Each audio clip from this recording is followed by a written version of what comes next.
Hello everyone, welcome to the channel current affairs by Ravi. और आज के इस वीडियो में मैं डिस्कस करूंगी एग्ज़ाम के पॉइंट ऑफ व्यू से एक बहुत ही इम्पॉर्टेंट टॉपिक।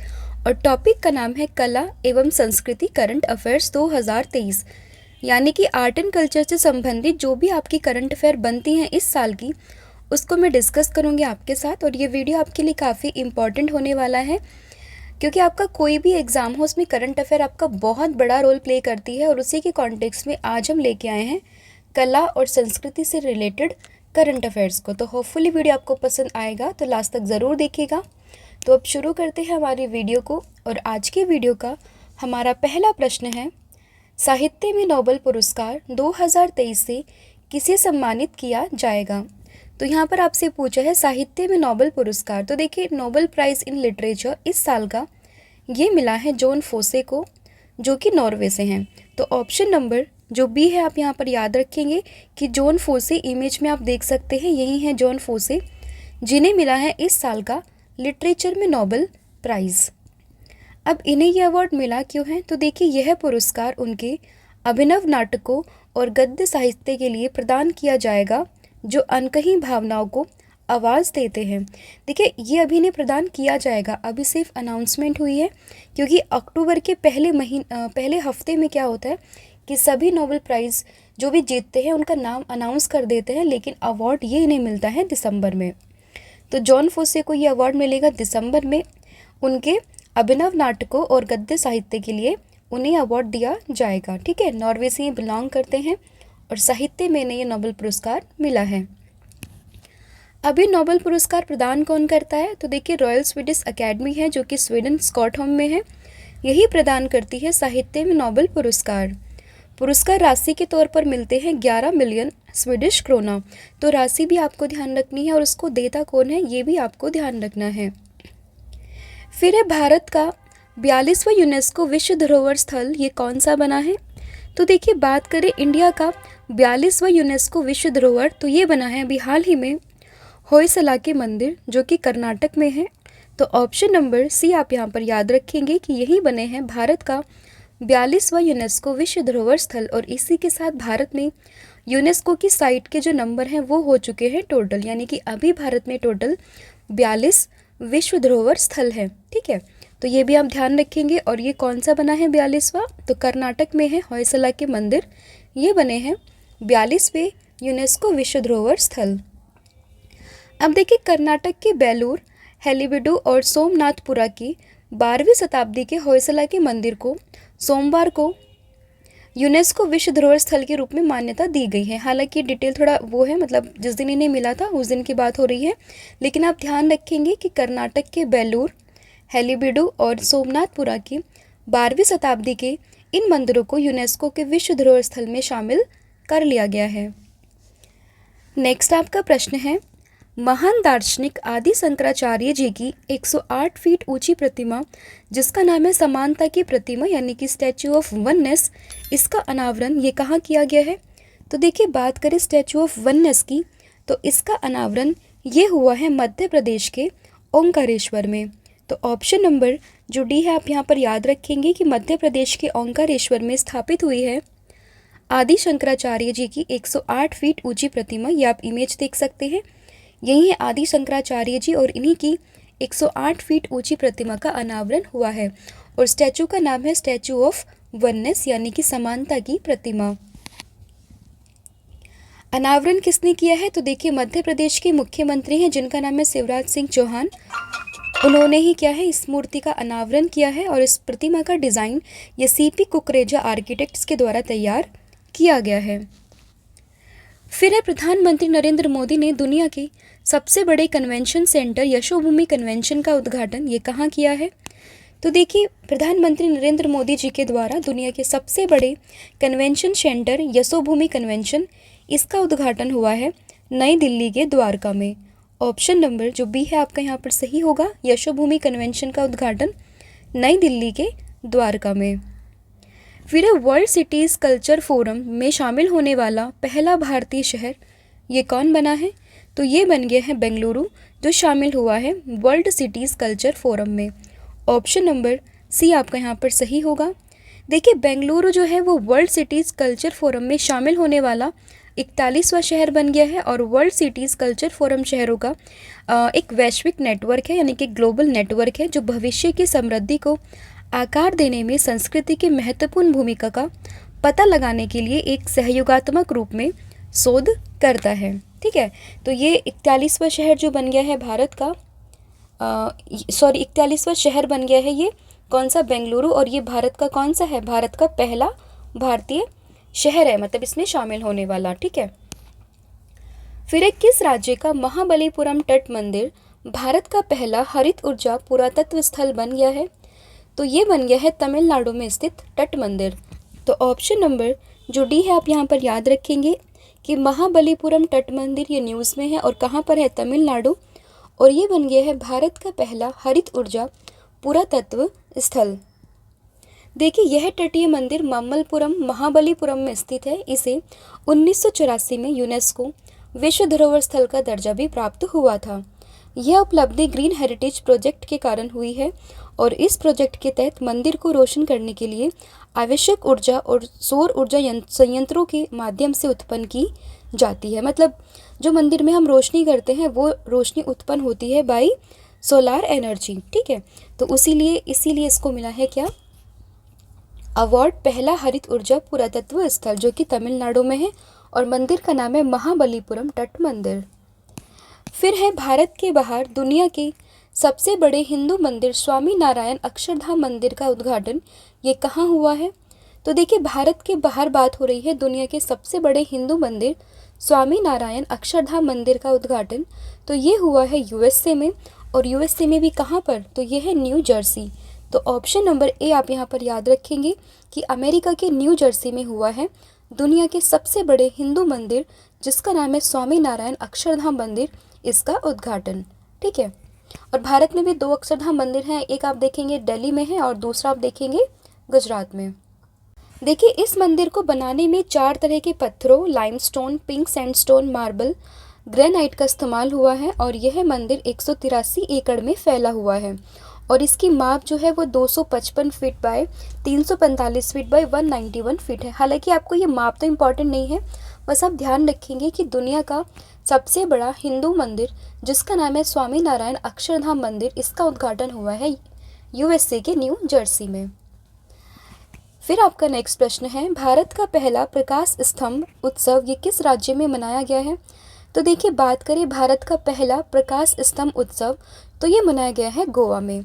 ऑप्शन नंबर जो बी है आप यहाँ पर याद रखेंगे कि ये भारत का पहला प्रकाश स्तंभ उत्सव है। फिर विश्व की सबसे ऊंची यानी कि 27 फुट ऊंची नटराज प्रतिमा कहाँ स्थापित की गई है? तो देखिए काफ़ी न्यूज़ में थी ये बिकॉज ऑफ G20। ठीक है, क्योंकि G20 के दौरान ही इस मूर्ति का अनावरण किया गया था, नटराज की प्रतिमा 27 फुट ऊंची। तो ये कहाँ पर है? तो ये है भारत मंडपम न्यू दिल्ली। और भारत मंडपम वही जगह है जहाँ पर G20 की मीटिंग भी हुई थी, मतलब वेन्यू यही था। तो देखिए नटराज की मूर्ति 18 से 19 टन की है और अष्ट धातु यानी कि 8 धातुओं से मिलकर बनी है, जो कि है सोना, चांदी, सीसा, तांबा, टिन, पारा, लोहा और जस्ता। ये भी आपके लिए इम्पॉर्टेंट नहीं, जस्ट फॉर योर नॉलेज मैं आपको बता दूं, बस आप ये ध्यान रखेंगे कि 8 धातुओं से मिलकर ये बनी है। और ये मूर्ति तमिलनाडु की स्वामी मलाई जिले के प्रसिद्ध मूर्तिकार जिनका नाम है देव सेनापति सतपति के पुत्रों के द्वारा बनाई गई थी। अगला प्रश्न है आपके लिए, प्रधानमंत्री नरेंद्र मोदी ने 15वें ब्रिक्स शिखर सम्मेलन 2023 के दौरान ब्रिक्स नेताओं को क्या उपहार दिया है? तो उन्होंने जो उपहार दिया है वो है बिदरी सुराही, नागालैंड का शॉल और गौंड पेंटिंग, यानी कि उपयुक्त सभी।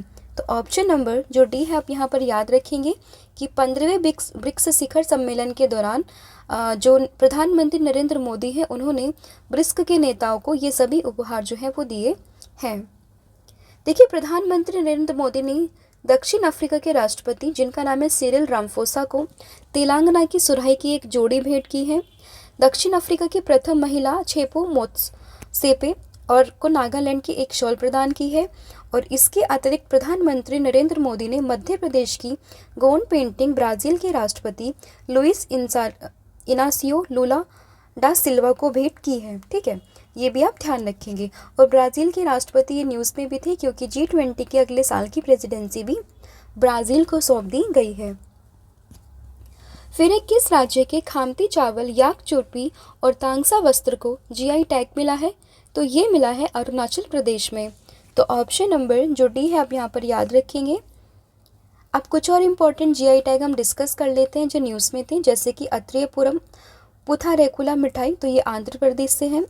रायगढ़ा शॉल और कोरापुट के काला जीरा चावल, ये इम्पॉर्टेंट है, काला जीरा चावल, तो ये उड़ीसा के हैं। भद्रवाहा राजमा और रामबन सुलाई शहद, तो ये जम्मू कश्मीर से है। इसमें आप ध्यान रखेंगे, इंपॉर्टेंट है, कोरापुट के काला जीरा चावल जो कि उड़ीसा में है। फिर है भारत का पहला मानचित्र कला संग्रहालय, ये कहाँ खुला है? तो देखिए भारत का पहला मानचित्र कला संग्रहालय ये खुला है उत्तराखंड के मसूरी में। तो ऑप्शन नंबर जो डी है आप यहाँ पर याद रखेंगे, ये है भारत का पहला मानचित्र कला संग्रहालय, ऑप्शन नंबर डी। अब देखिए हमारी दो पीडीएफ है, एक है करंट अफेयर की और दूसरी है आपकी पॉलिटी की। इसमें 5000 से ज़्यादा प्रश्न को हमने यहाँ पर आपके लिए लिया है और इधर है आपका पूरा ये आपका सितंबर तक का पूरा करंट अफेयर अपडेटेड आपको मिलेगा हमारी वेबसाइट पर। लिंक आपको डिस्क्रिप्शन में मिलेगी, वहाँ पर जाकर आप इसको चेक कर सकते हैं। किसी भी क्वेरी के लिए आप हमें ईमेल कर सकते हैं। वीडियो से रिगार्डिंग कोई भी आपका डाउट, क्वेरी कुछ भी हो तो आप हमें कमेंट सेक्शन में बता सकते हैं, ठीक है। और या फिर डायरेक्टली आप हमारी वेबसाइट पर विजिट कीजिए जिसका नाम है www.ravibookspdf.com। यहाँ पर जाकर आप इन दोनों पीडीएफ को परचेज़ कर सकते हैं जो कि आपके सभी एग्ज़ाम के पॉइंट ऑफ व्यू से काफ़ी इम्पॉर्टेंट है। फिर है ओणम उत्सव, ये किस राज्य में मनाया गया है? तो देखिए ओणम उत्सव की बात करें तो इम्पॉर्टेंट है, ये मनाया गया है केरल में। तो ऑप्शन नंबर जो बी है आप यहाँ पर याद रखेंगे। देखिए केरल के महान शासक राजा महाबली की स्मृति के सम्मान में जो ओणम का त्यौहार है ये मनाते हैं और ये राज्य का कृषि पर्व भी कहलाता है और इसे मुख्य तौर पर मलयाली हिंदू मनाते हैं। अन्य महोत्सव की बात करें तो खर्ची पूजा न्यूज़ में है, त्रिपुरा में मनाई गई है। वितस्ता संस्कृति महोत्सव जम्मू कश्मीर में। हुनथड़ो सांस्कृतिक उत्सव तो मणिपुर में है। जगन्नाथपुरी रथ यात्रा इम्पॉर्टेंट है मोस्ट, तो ये है उड़ीसा में। फिर आपका प्रश्न है भारत का पहला ऑन साइट लैंडमार्क म्यूजियम यानी कि ऑन साइट प्रतिष्ठित स्थल संग्रहालय ये कहाँ पर स्थापित किया गया है? तो ये स्थापित किया गया है तमिलनाडु के आदिचनलूर में। ऑप्शन नंबर जो डी है आपका यहाँ पर सही होगा, यहीं पर स्थापित किया गया है ऑन साइट लैंडमार्क म्यूजियम, ठीक है। तो ये भी आप ध्यान रखेंगे। देखिए भारत का पहला स्थल अगर कोई भी बनता है तो आपके एग्जाम के पॉइंट ऑफ व्यू से वो इम्पोर्टेंट हो जाता है। फिर है राष्ट्रपति द्रौपदी मुर्मू ने उन्मेषा अंतर्राष्ट्रीय साहित्य समारोह और उत्कर्ष लोक जनजाति प्रदर्शनी कला समारोह का उद्घाटन ये कहाँ किया है? तो ये उद्घाटन हुआ है मध्य प्रदेश के भोपाल में, ऑप्शन नंबर डी। फिर आपका प्रश्न है प्रधानमंत्री नरेंद्र मोदी ने किस राज्य में समक्का सरक्का जनजाति विश्वविद्यालय खोलने की घोषणा की है? तो ये घोषणा हुई है तेलंगाना में, ऑप्शन नंबर ए। देखिए एक नया विश्वविद्यालय तेलंगाना में खुलने की बात हो रही है जिससे राज्य में उच्च शिक्षा की पहुंच बढ़ाने के साथ साथ गुणवत्ता में सुधार करेगा और आदिवासी आबादी के लिए आपके लिए राज्य में आदिवासी कला, संस्कृति और पारंपरिक ज्ञान संबंधी सुविधाएं प्रदान करके उच्च शिक्षा को भी बढ़ावा देगा। तो यूनिवर्सिटी का नाम क्या है? समक्का सरक्का जनजाति विश्वविद्यालय, और कहाँ खोलने की बात हो रही है? तेलंगाना में। फिर है भारत का 41वां यूनेस्को विश्व धरोहर स्थल ये कौन सा बना है? तो देखिए भारत का 41वां यूनेस्को विश्व धरोहर स्थल ये बन गया है शांति निकेतन जो कि पश्चिम बंगाल में है, ऑप्शन नंबर ए। देखिए इससे पहले मैंने 42वां यूनेस्को स्थल आपसे डिस्कस किया था जो कि था होयसल के मंदिर जो कि कर्नाटक में है, और 41वां है आपका शांति निकेतन जो कि पश्चिम बंगाल में है। देखिए दोनों को अभी हाल फिलहाल में ही यूनेस्को का विश्व धरोहर स्थल का दर्जा प्राप्त हुआ है, तो दोनों ही आपके लिए इम्पोर्टेंट है, ज़रूर याद रखिएगा। शांति निकेतन आश्रम ये पश्चिम बंगाल कोलकाता में स्थित है और ये रविंद्रनाथ टैगोर के निवास स्थान के रूप में जाना जाता है। फिर है पुरातत्वविदों ने संगम युग से जुड़ी एक क्रिस्टल क्वार्ट्ज वजन इकाई की खोज कहाँ की है? तो ये खोज हुई है तमिलनाडु के किलाड़ी में, ऑप्शन नंबर जो ए है आप यहाँ पर याद रखेंगे।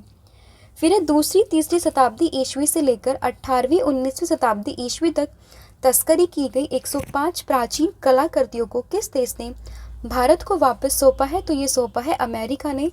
तो ऑप्शन नंबर जो बी है आप यहाँ पर याद रखेंगे। फिर है प्रधानमंत्री नरेंद्र मोदी ने किस शहर में भगवान शिव थीम वाले अंतर्राष्ट्रीय क्रिकेट स्टेडियम की आधारशिला रखी है? तो देखिए भगवान शिव थीम वाले जो स्टेडियम की आधारशिला रखी है वो रखी है वाराणसी में और अभी ही इसका हाल फिलहाल में उद्घाटन हुआ है। तो ऑप्शन नंबर जो बी आप यहाँ पर याद रखेंगे। फिर है नुआखाई त्योहार ये किस राज्य में मनाते हैं? तो नुआखाई त्योहार की बात करें तो ये मनाते हैं उड़ीसा में। ऑप्शन नंबर जो ए है आप यहाँ पर ध्यान रखेंगे, नुआखाई त्योहार है उड़ीसा में। इससे पहले मैंने डिस्कस किया ओनम जो मनाते हैं केरल में।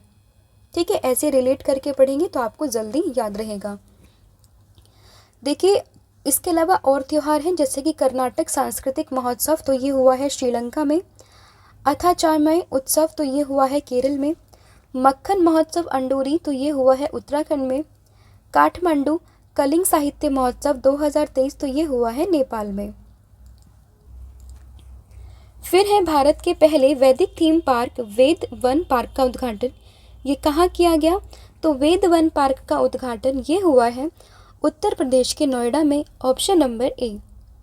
देखिए इस पार्क में हर वेद के अलग अलग जोन बनाए गए हैं जहां पर्यटक जाकर पूरी जानकारी और संस्कृति के बारे में जान सकते हैं। तो ये हुआ है नोएडा के उत्तर प्रदेश में, तो ज़रूर याद रखिएगा। ठीक है, सॉरी यूपी के नोएडा में, उल्टा मैंने बोल दिया, उत्तर प्रदेश के नोएडा में इसका जो है वो उद्घाटन किया गया है। फिर है दुनिया का सबसे बड़ा रामायण मंदिर कहाँ बनाया गया? देखिए दुनिया का सबसे बड़ा जो रामायण मंदिर है ये बनाया जाएगा बिहार के चंपारण में। तो ऑप्शन नंबर जो बी है आप यहाँ पर याद रखेंगे कि चंपारण जो कि बिहार में है यहीं पर बनाया जाएगा दुनिया का सबसे बड़ा रामायण मंदिर। देखिए मंदिरों के निर्माण में जो 250 टन महाबलीपुरम ग्रेनाइट का उपयोग शामिल होगा और इस मंदिर का निर्माण कार्य 2025 तक पूरा होगा। फिर है प्राचीन मंदिरों के विकास के लिए किस राज्य ने एकमारा परियोजना शुरू की है? तो देखिए एकमारा परियोजना की बात करें तो इसकी शुरुआत ये हुई है उड़ीसा में। तो ऑप्शन नंबर जो सी है आप यहाँ पर सही हो जाएगा। फिर है प्रधानमंत्री नरेंद्र मोदी ने नवनिर्मित संसद भवन के उद्घाटन के समय लोकसभा अध्यक्ष की सीट के बगल में क्या रखा है? तो ये रखा है सेंगोल। ऑप्शन नंबर सी। देखिए अभी नई जो है संसद भवन का उद्घाटन हुआ है और उसी के लोकसभा अध्यक्ष की सीट के बगल में ये रखा गया है सेंगोल। तो ऑप्शन नंबर जो सी है आप यहाँ पर याद रखेंगे। देखिए अगस्त 1947 में जब भारत को आज़ादी दी जा रही थी तो उस समय ब्रिटेन से भारतीय नेताओं को सत्ता के हस्तांतरण के रूप में एक राजदंड यानी कि सेंगोल तत्कालीन प्रधानमंत्री नेहरू जी के द्वारा दिया गया था। यह चोल वंश के समय का माना जाता है। नेक्स्ट आपका प्रश्न है युगे युगीन नामक राष्ट्रीय संग्रहालय कहाँ स्थापित किया जाएगा? तो देखिए युगे युगीन नामक भारत राष्ट्रीय संग्रहालय ये स्थापित होगा नई दिल्ली में। तो ऑप्शन नंबर बी आप यहाँ पर याद रखेंगे, यहीं पर स्थापित किया जाएगा युगे युगीन नामक भारत राष्ट्रीय संग्रहालय। देखिए ये जो संग्रहालय है 5000 से अधिक वर्षों की भारत की समृद्ध सभ्यता संस्कृति को प्रदर्शित करेगा। फिर एक किस देश में स्थित 5000 साल पुराने पेड़ को दुनिया के सबसे पुराने द ग्रेट ग्रैंडफादर पेड़ के रूप में मान्यता दी गई है? तो देखिए ये स्थित है बेसिकली चिली में और यहाँ पर 5000 साल पुराना ये पेड़ है जिसे दुनिया की सबसे पुराने द ग्रेट ग्रैंडफादर पेड़ के रूप में मान्यता दे दी गई है। तो ऑप्शन नंबर जो डी है आप यहाँ पर याद रखेंगे। ये पेड़ जो है वो पेंटागोनियन सरू एल्रस कोस्टेरे नेशनल पार्क में स्थित है और इसे द ग्रेट ग्रैंडफादर उपनाम भी दिया गया है। अब देखिए ये नेशनल पार्क न्यूज़ में हुआ तो आप ये याद रखेंगे कहाँ पर है, क्योंकि बच्चे कई बार क्या करते हैं नेशनल पार्क आते हैं। अब इतने सारे नेशनल पार्क याद रखना मुश्किल है, लेकिन कुछ कुछ जो इंपॉर्टेंट और जो न्यूज़ में रहते हैं वो आपको ज़रूर याद रखने हैं। तो ऐसे ही नेशनल पार्क है, आपको ये भी ध्यान रखेंगे। तो ये है कहाँ पर, चिली में ये है और ये पेंटागोनियन साइप्रस ये एल्सरी कोस्टे नेशनल पार्क में लोकेटेड है। ठीक है, तो पूरा आप ध्यान रखेंगे। फिर 2023 में भारत के सर्वोच्च साहित्यिक सम्मान 57वें ज्ञानपीठ पुरस्कार से किसे सम्मानित किया गया है?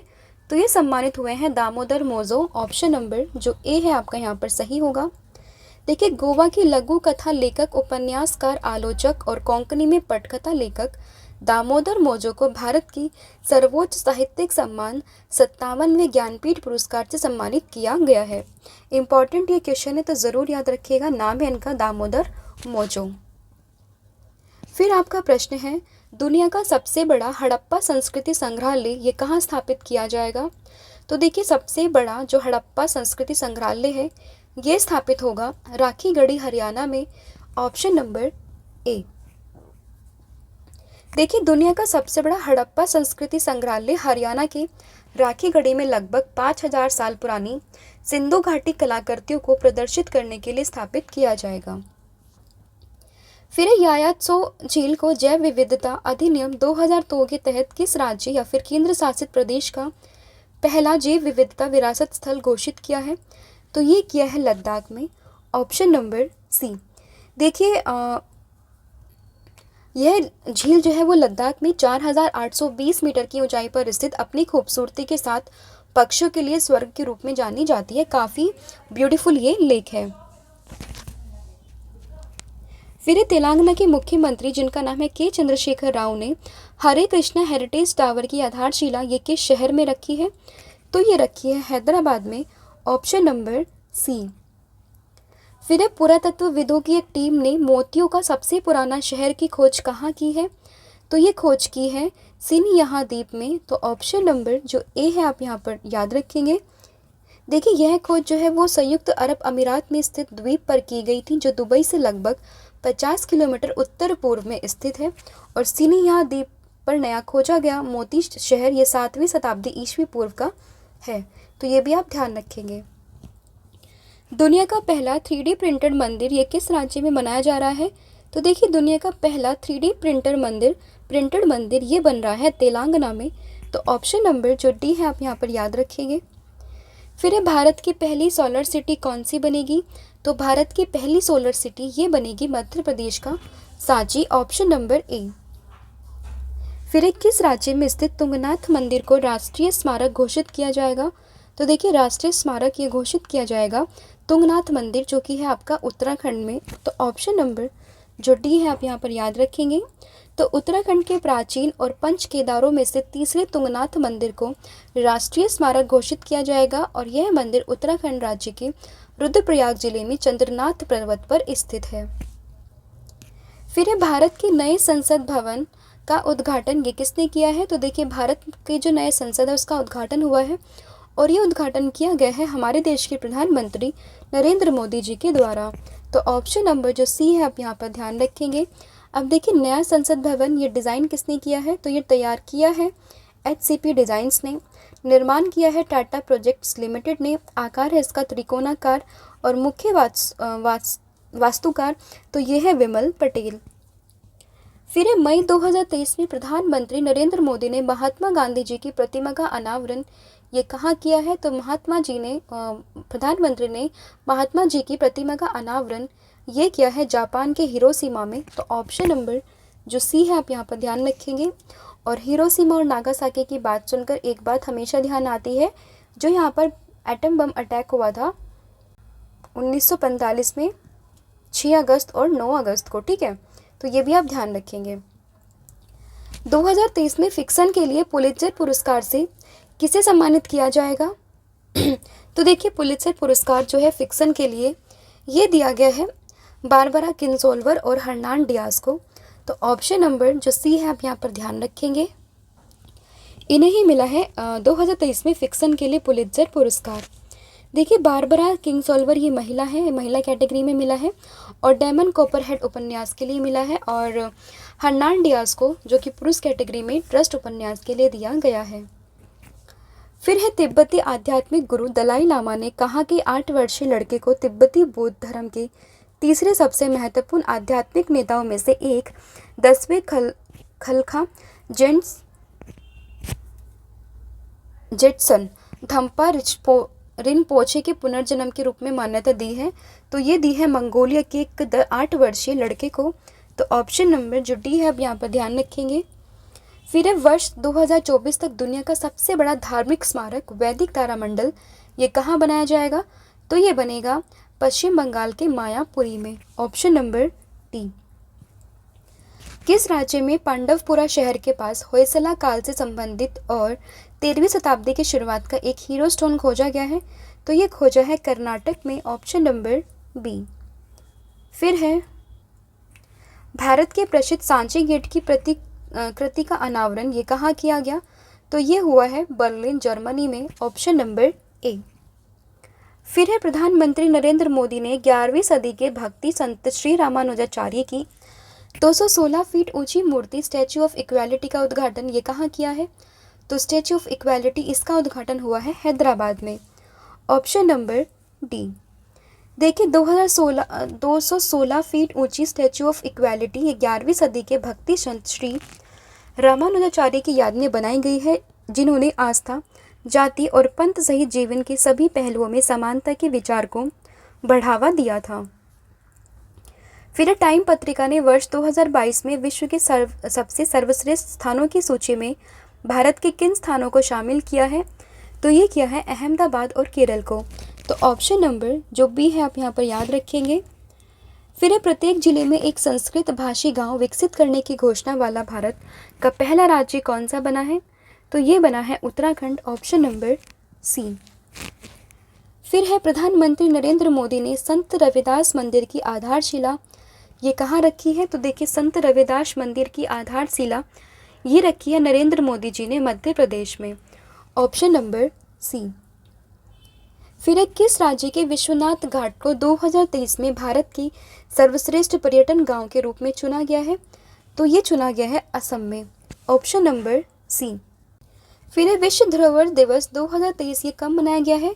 तो देखिए अगर हम बात करें वर्ल्ड हेरिटेज डे 2023 की, तो ये मनाया जाता है हर साल 18 अप्रैल को। Option number A. Important question है, कई बार एग्जाम में पूछा गया है और थीम है इसकी विरासत परिवर्तन यानी कि हेरिटेज चेंज। फिर कहाँ के ऐतिहासिक कर्णकोट टीले से महाभारत कालीन मिट्टी के बर्तन के साक्ष्य मिले हैं? तो ये मिले हैं हरियाणा के फतेहाबाद में। Option number D. फिर किस राज्य में 700 ईसा पूर्व महापाषाण काल की डोलमेन साइट पर प्राचीन टेराकोटा मूर्तियां मिली हैं? तो ये मिली है कर्नाटक में। Option number D. फिर यूरोपीय नीलामी इतिहास में सबसे महंगी बिकने वाली कलाकृति डैम मिशर या लेडी विद अ फैन किस कलाकार ने बनाई है? तो ये बनाई है गुस्ताव क्लिम्ट ने। Option number B. देखिए गुस्ताव क्लिम्ट की अंतिम कृति डैम मिच फेशर या लेडी विद अ फैन को सोथबी की नीलामी में लगभग 108 मिलियन डॉलर की कीमत मिली है। फिर है यूनेस्को ने सिंधु घाटी सभ्यता के किस प्रसिद्ध स्थल को भारत का 40वां विश्व धरोहर स्थल ये घोषित किया है? तो ये किया है धोलावीरा को। याद रखिएगा ऑप्शन नंबर ए। देखिए 40वां ये बन गया है धोलावीरा। 41वें की बात करें तो ये बना है कौन सा? शांति निकेतन। और 42वें की बात करें तो ये बने हैं होयसल के मंदिर। और इसी के साथ भारत में टोटल संख्या हो गई है 42। फिर 700 फीट लंबी दीवार पर आधुनिक भित्ति कला की एक महान कृति वॉल ऑफ पीस का उद्घाटन कहाँ किया गया है? तो वॉल ऑफ पीस का उद्घाटन ये हुआ है चेरपुलासेरी, केरल में। तो ऑप्शन नंबर जो सी है, आप यहाँ पर ध्यान रखेंगे। फिर यूनेस्को से दुनिया के पहले लिविंग हेरिटेज यूनिवर्सिटी का दर्जा प्राप्त करने वाला विश्वविद्यालय कौन सा बनेगा? तो ये बनेगा बेसिकली पश्चिम बंगाल का विश्व भारती विश्वविद्यालय। Option number A. फिर दुनिया की सबसे लंबी कैलीग्राफिक म्यूरल का निर्माण किस देश में किया गया है? तो देखिए अगर हम बात करें वर्ल्ड लॉन्गेस्ट कैलीग्राफिक म्यूरल का, तो ये जो उसका निर्माण है ये हुआ है सऊदी अरब में। तो ऑप्शन नंबर जो डी है आप यहाँ पर याद रखेंगे। फिर मंदिर अनुष्ठान कर्तव्यों के लिए रोबोट हाथी को शामिल करने वाला भारत का पहला राज्य, तो ये बना है Kerala. Option number C. Next है संगम युग से संबंधित कलाकृतियों के प्रदर्शन के लिए किलादी साइट संग्रहालय की स्थापना ये कहाँ यानी कि किस राज्य में की जा रही है? तो ये स्थापित हो रहा है तमिलनाडु में। Option number B. फिर यूनेस्को रचनात्मक शहरों के नेटवर्क में शामिल होने वाला भारत का छठवां शहर ये कौन सा बना है? तो ये बन गया है कौन सा? Basically Srinagar. Option number A, यानी कि ये यूनेस्को क्रिएटिव सिटीज़ नेटवर्क में शामिल होने वाला भारत का छठवां शहर बन गया है। फिर है प्रधानमंत्री नरेंद्र मोदी ने वर्ष 2023 में रामसर स्थलों के संरक्षण के लिए किस योजना को शुरू किया है? तो ये शुरुआत हुई है योजना जिसका नाम है अमृत धरोहर योजना। Option number A. यूनेस्को ने किस शहर को world heritage in danger site का दर्जा प्रदान किया है? तो ये किया है यूक्रेन के ओडेशा को। Option number A. फिर जून 2023 में प्रधानमंत्री नरेंद्र मोदी ने अमेरिका दौरे में अमेरिकी राष्ट्रपति जिनका नाम है जो बाइडेन, उन्हें क्या उपहार में दिया है? तो उन्हें उपहार में दिया है विशेष चंदन बॉक्स यानी कि स्पेशल सैंडलवुड बॉक्स। तो ऑप्शन नंबर जो बी है आप यहाँ पर याद रखेंगे। तो देखिए प्रधानमंत्री नरेंद्र मोदी जी ने अमेरिका की प्रथम महिला डॉक्टर जिल बाइडेन को प्रयोगशाला में विकसित 7.5 कैरेट का हरा हीरा भी उपहार में दिया है। फिर है अमेरिका के राष्ट्रपति, तो उन्होंने जो बाइडेन और प्रथम महिला डॉक्टर जिल बाइडेन ने प्रधानमंत्री नरेंद्र मोदी को 20वीं सदी की शुरुआत की एक हस्तनिर्मित प्राचीन अमेरिकी बुक गैली और विंटेज अमेरिकी कैमरा और प्रिंट भेंट की है। फिर किस राज्य के अमरोहा ढोलक, महोबा गोरा पत्थर हस्तशिल्प, मैनपुरी तारकशी को जीआई टैग प्रदान किया गया है? तो ये प्रदान किया गया है उत्तर प्रदेश को। Option number A. इसके अलावा कुछ और जीआई टैग को डिस्कस कर लेते हैं, जैसे कि बसोहली पेंटिंग, ये कठुआ जम्मू कश्मीर में है। कुंभम पनीर प्रचाई, तो ये अंगूर तमिलनाडु में है। बनारसी पान उत्तर प्रदेश में है। सुंदराजा आम और मुरैना की गज्जक, तो ये रीवा मध्य प्रदेश में है।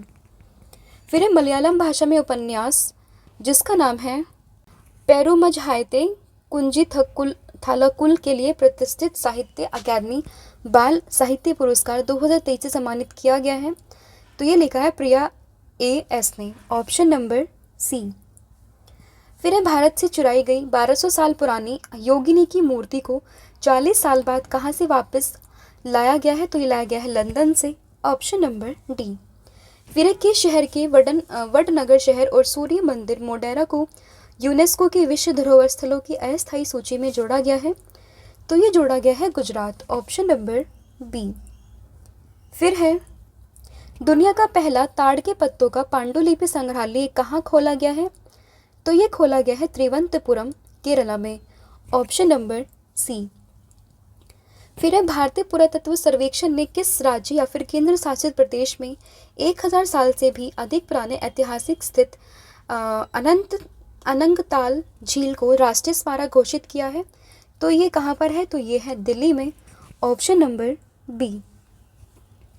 पांडुलिपियों के संरक्षण के लिए विश्व का सबसे बड़ा पांडुलिपि ग्रंथालय कहाँ बनाया गया है? तो ये बना है गुजरात में। Option number B.